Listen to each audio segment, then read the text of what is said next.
Hello all, welcome to Pavi's Cuisines. இன்னைக்கு நம்ம சேனல்ல பார்க்க போற ஸ்பெஷல் ரெசிபி கேரட் சட்னி. இது வந்து இட்லி, தோசை, அடை, பெசரட் இது எல்லாத்துக்குமே ஒரு நல்ல சைட் டிஷ்ஷா இருக்கும். இந்த கேரட் சட்னி பண்றதுக்கு தேவையான பொருட்கள் என்னென்னன்னு நான் அதுல லிஸ்ட் பண்ணியிருக்கேன் பாருங்க. இப்போ வாங்க கேரட் சட்னி எப்படி பண்றதுன்னு பார்த்துடலாம். ஒரு பேன்ல 2 டீஸ்பூன் போல எண்ணெய் சேர்த்துக்கோங்க. எண்ணெய் நல்லா சூடானதும் இதில் 1/2 டேபிள் ஸ்பூன் போல் உளுத்தம் பருப்பு, 1/2 டேபிள் ஸ்பூன் போல் கடலைப்பருப்பு, 3லேருந்து 4 இல்லை காரத்துக்கு தகுந்த மாதிரி காய்ந்த மிளகாய் சேர்த்து இதை நம்ம நல்லா வறுத்துடலாம். பருப்பெல்லாம் நல்லா வறுந்து நல்லா பொன்னிறம் ஆற அளவுக்கு இது நல்லா சாட்டே பண்ணிக்கோங்க. இப்போ பாருங்கள் பருப்பெல்லாம் கலர் சேஞ்ச் ஆகாமல் இருந்துச்சு. இந்த ஸ்டேஜில் ஒரு 1/2 கப் போல் நான் துருவின தேங்காய் சேர்த்துருக்கேன். இதையும் நம்ம நல்லா வறுத்துடலாம்.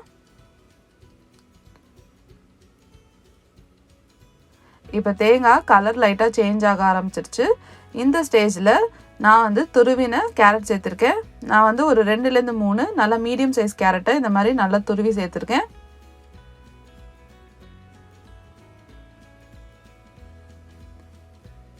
இதை நம்ம ஒரு 2 நிமிஷம் போல் நல்லா சாட்டே பண்ணிடலாம். இதுக்கப்புறமா இந்த சட்னிக்கு தேவையான அளவுக்கு உப்பு, ஒரு 1/2 டீஸ்பூன் போல் மஞ்சள்தூள் சேர்த்து கொஞ்சமாக தண்ணி சேர்த்து இது ஒரு 5லேருந்து 10 நிமிஷம் போல் இந்த கேரட்டோட பச்சை வாசனை போகிற அளவுக்கு இதை நல்லா கொதிக்க விட்டுக்கோங்க.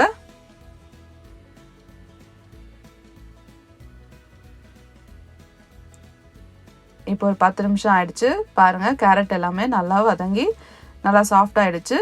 இந்த ஸ்டேஜில் அடுப்பு ஆஃப் பண்ணிவிட்டு இதை கொஞ்ச நேரம் போல் சூடார வச்சிடலாம். இப்போ சூடு ஆறினதும் இதை ஒரு மிக்சி ஜாரில் மாற்றி இதை நம்ம நல்லா ஸ்மூத்தாக அரைச்சி எடுத்துடலாம்.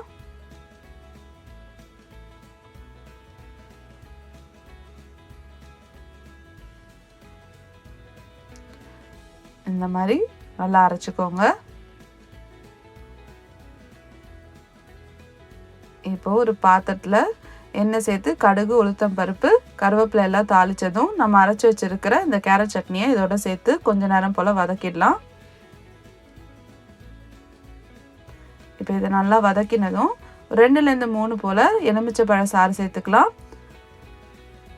ஒரு 2 to 3 டாப்ஸ் போதும். இது இல்லைனா கூட நல்லா தான் இருக்கும். கேரட்டோட நீங்கள் எலுமிச்சை பழம் சேர்த்திங்கன்னா அதோட டேஸ்ட் ரொம்ப சூப்பராக இருக்கும். இப்போ இதை நல்லா மிக்ஸ் பண்ணிவிட்டு இதை ஒரு பவுலில் மாற்றிடலாம். இது வந்து நீங்கள் சூடான சாதத்துக்கு கூட அப்படியே தொட்டு சாப்பிடலாம், ரொம்ப சூப்பராக இருக்கும். இல்லை இட்லி, தோசை, அடை இது எல்லாத்துக்குமே ஒரு நல்ல சைட் டிஷ்ஷாக சூப்பராக செட் ஆகும். உங்களுக்கு இந்த ரெசிபி பிடிச்சிருக்குன்னா நீங்களும் ட்ரை பண்ணி பார்த்துட்டு எப்படி இருக்குன்னு எனக்கு கமெண்ட் பண்ணுங்கள். மறக்காமல் பவிஸ் குசைன்ஸும் சப்ஸ்கிரைப் பண்ணி பெல் ஐக்கானையும் ப்ரெஸ் பண்ணிவிடுங்க. ஈஸியாக சமைச்சு நல்ல டேஸ்ட்டாக சாப்பிடுங்க.